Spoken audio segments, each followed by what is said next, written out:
What makes great art? And importantly, can art be enhanced rather than hampered by a person's disability? Well, surely that depends who you ask. But speaking to disabled artists, I've been asking that very question. But first, let's discuss what a disability is. This is Mandy Redvers Rowe. She's blind, and so it may surprise you to learn that she's had a successful 30-year career as a theatre director. So, what do you feel are some of the consequences of marking difference between disabled artists and non-disabled artists? Okay, well, I think disabled artist is a term I choose to use. It's a political term because based on the social model of disability, we're disabled by society, and until society changes, we are going to remain disabled because society is not equal and it's not opening its doors to us. But there's certainly a lot of prejudice out there, and a lot of people that cannot imagine a blind person directing, and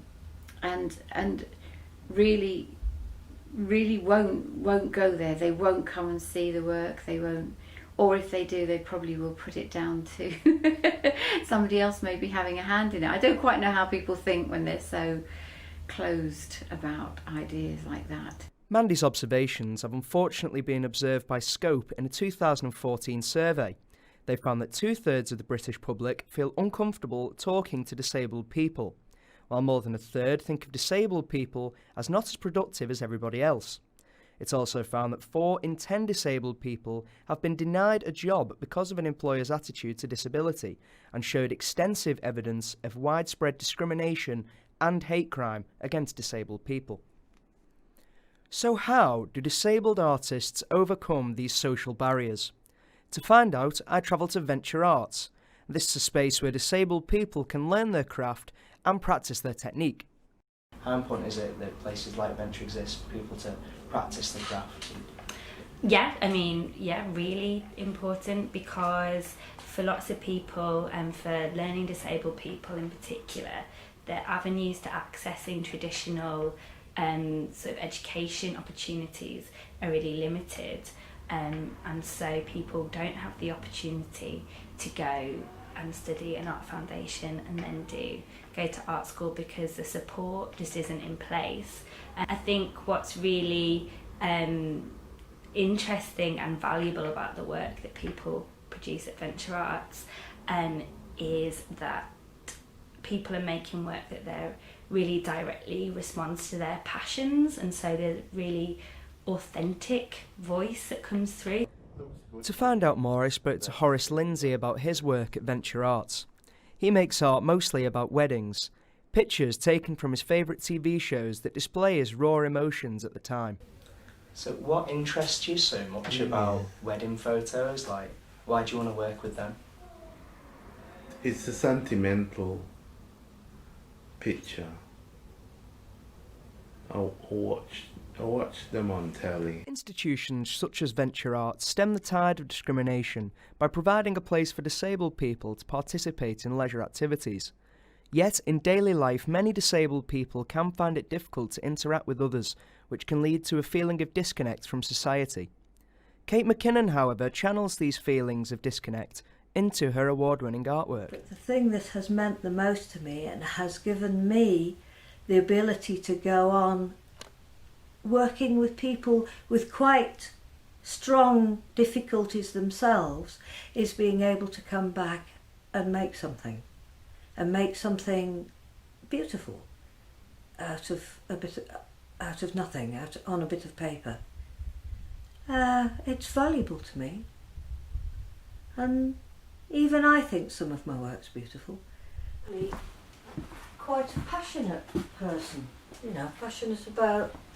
I feel a lot. I don't mean in a sexy way, I mean in a feeling way. Kate has dyspraxia, dyslexia and autism, which she says means that she's always seen the world a little bit differently to everybody else. We're lateral thinkers. Mainly because we can't, people say, think out of the box. Well, I can't see there's a box to think out of. Does that make sense? So, of course, we're always thinking outside the box.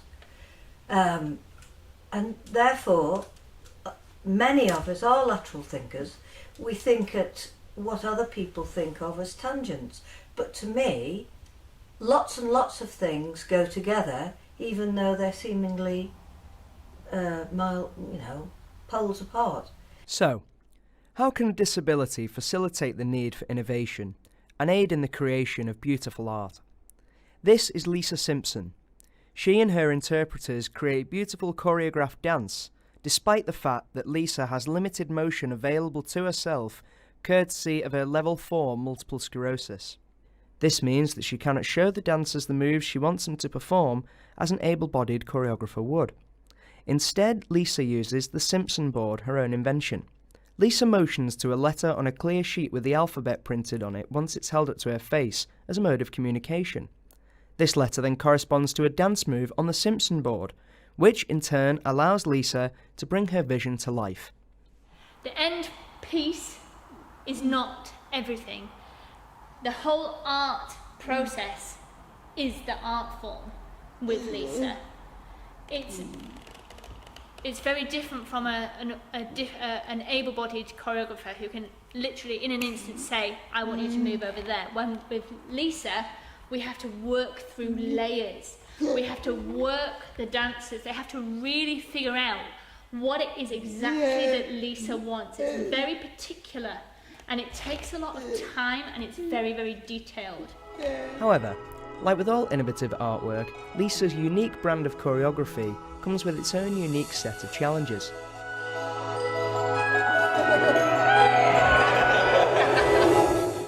So often, sometimes in the past, things have been missing from the Simpson board.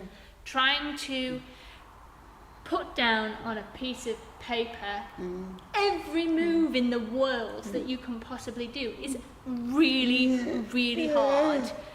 Sometimes it can be overbearing. If we put everything down, it's just impossible. So it was designing that, and you went through. It's been developed for years and years and years. How 1998, 3.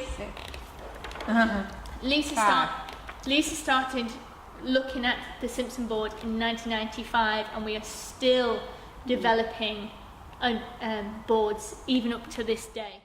So how does disability aid the creative process? Well, for artists, as we've seen, it can breed new viewpoints and foster creative innovation. But also it can create a way for the disabled to connect with society in new ways and play an important role in ending social disability once and for all.